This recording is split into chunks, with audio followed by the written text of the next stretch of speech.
Oh, hey, what am I doing? Well, I'm preparing for the Devil May Cry review. And well, what I'm doing here is I'm jotting down all of the names of the developers who were involved in the creation of it, so I can reference them in the review. Well, better get back to it.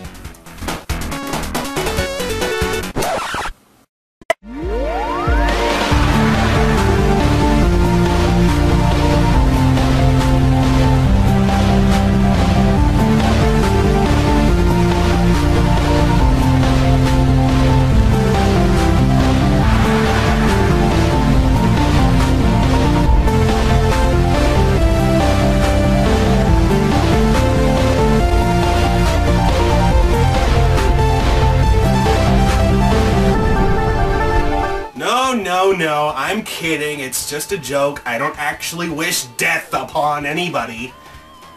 Oh, but come on. How could I resist the Capcom joke? Come on. No, I'm not a lunatic, raging fanboy. I promise I'm not. Well, 2 years in the making, and we did finally get it. Devil May Cry is released to the public quite a few days ago, but I had to rewrite it. And I'm pretty sure all of you are expecting me to say probably one of two things. Oh, how dare you make fun of DMC, you narcissistic bastard! Oh, I'm gonna kill you! How dare you! Look what you've done to it! Ah! Oh my god, they remade Devil May Cry and it's amazing! Oh, I'm sorry, Capcom! I love you, Ninja Theory! Oh, I forgive everything you've ever done! Here, let me just blow you! If there's a god in this world, probably not the second one. All desperate attempts at making jokes aside, here is Devil May Cry, the remake. Your point? To be fair, I didn't go into this game with a bad attitude. And regardless of what opinion I may have, I need to be fair as this is still only just a video game. So chill out. It's been in development longer than it needed to be, and for what we got, is it satisfactory? Now bear in mind that because it's carrying the name Devil May Cry and is a reboot, it has to be compared to the original. Regardless of the reboot reimagining claim, it still has to follow some of the standards set for it. If it doesn't, why call it a remake at all? The overall story needs to stay consistent, however, can be told differently, and most if not all of the characters must be present to represent themselves in an alternative vision or upgraded by some means. The first Devil May Cry didn't have the most solid story ever told, nor was it even a perfect game. But it was grounded and it had its own rules. Being confined to a small island with little life on it with little details except for fairly obvious assumptions, it's easy to put together, and also since it's the first in the series, it didn't have any real standards yet, so that leaves little to complain about. Oh, come on! With any remake, the easiest thing you can do is complain how different it is from the original. But that's not why I'm here. I will explain the key differences which separate them and explain how this may be for better or for worse. But different doesn't mean bad. First, the difference in frame rate. It's been established that because of using the Unreal Engine, DMC runs at a standard 30 frames per second, whereas the original DMC game using Capcom's engine ran twice that. And if anyone is experienced in this sort of field, you know that a lot more can be accomplished in 60 frames than 30. The game runs slower than usual. For some, this could be considered a blessing. Understand, Devil May Cry's history of gameplay difficulty was pretty high. It's possible to claim that because of its speed, some gamers had a hard time keeping up. This is just one theory. However, the reason for this frame drop is because the development team chose to put more effort onto the visual side. Hideki Itsuno, the supervising director, claims that this use of the Unreal Engine gives a really good deal of visual impact, and if you do play it, you'll see that it still feels pretty good. And the man speaks the truth. This game does offer quite a lot of interesting visuals to look at. It's pretty, it's got bright colors, some of what's going on does seem pretty massive. However, it's not without flaws. The Unreal Engine does have visual shortcomings as well. Some textures don't look right, pixelated objects, shadows, things of that nature. It's sometimes distracting, but most people weren't expecting this game to look good from the start, so I guess this is a small surprise. How do people actually fall for this crap? In the Anarchy Reigns review, you may have heard a comment that Japanese is a bad thing to hear these days. What this means is, over the past few years, there seems to be a lot of Japanese companies who have been trying to westernize themselves and their games, because they believe it will have more of an appeal to American audiences. That is also why some of the games have not been released over here, because of the fear is that we just wouldn't understand it. That's bullshit. That and this game go hand in hand really well because what used to be DMC was pretty well written anime type of story with a lot of Japanese gothic tone. Throw in some heavy metal and you have Devil May Cry. What in the shitting hell is going on here? What this game feels like is a Hollywood movie interpretation of the story rewritten or Americanized, and it certainly shows. The way the story is told, the predictability, the simplistic playstyle, the straightforward ride kind of field, and a good old-fashioned standoff. Yeah, just tell me you haven't seen this before. How can I say this? The story is fairly unoriginal, and a few plot holes I will put into question, like this one. Limbo, very early on, Kat explains to Dante that being in Limbo is like being in two different dimensions, yet for some reason, if he was to pull the trigger, she would die. If I pull the trigger? I'll die. Okay, then how come way later in the game, during a section where she is running away from SWAT members, Dante can't shoot them? No idea. One more issue I have is this guy. Phineas. Scholar. Inventor. Prophet. Biggest set of plot convenience wrapped in one person.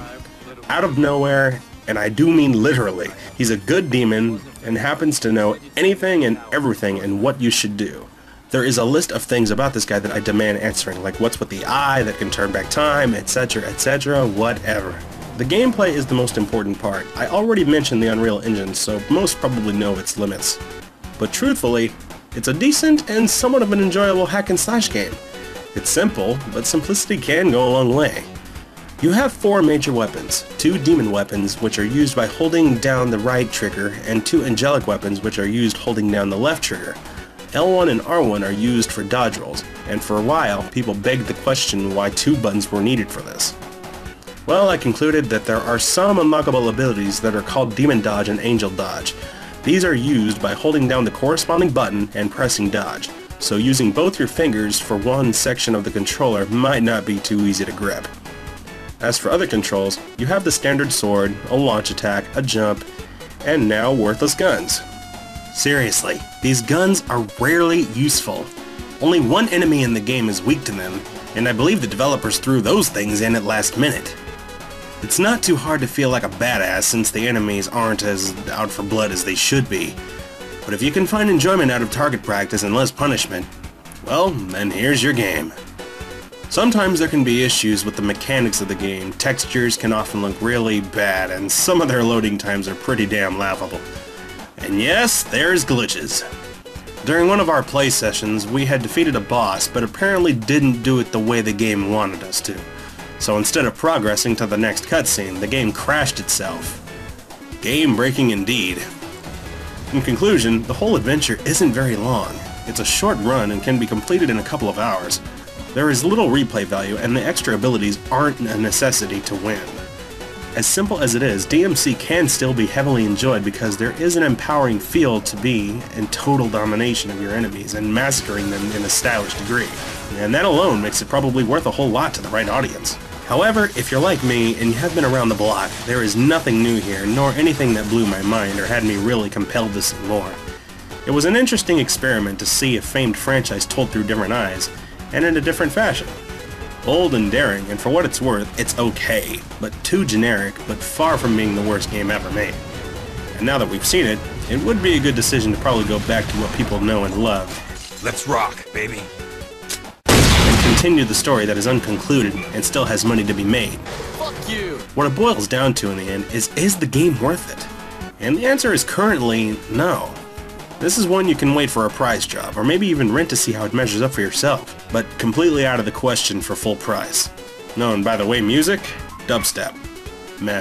One final piece of information I probably should mention that probably couldn't have been looked over. Not bingo.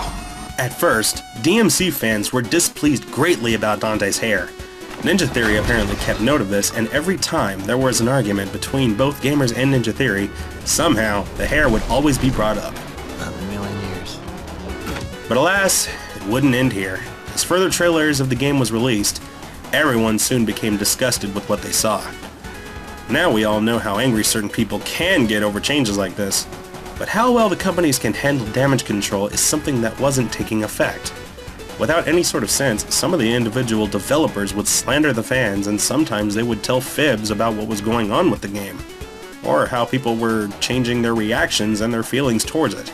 It's a never-ending rage war between everyone that a lot of people couldn't wait to end once this game was finally released. But what surprised me out of everything was how immature the companies were acting about it.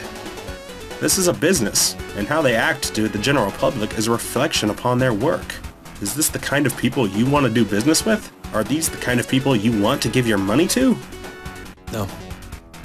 And that's the Devil May Cry review. From here on out, it's your choice. If you want to go out and buy the game, that's fine.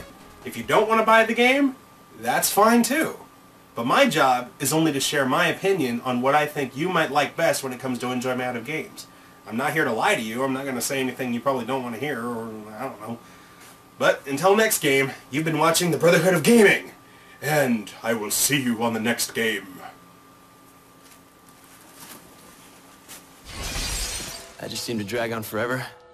Nah, that was just a big fat joke.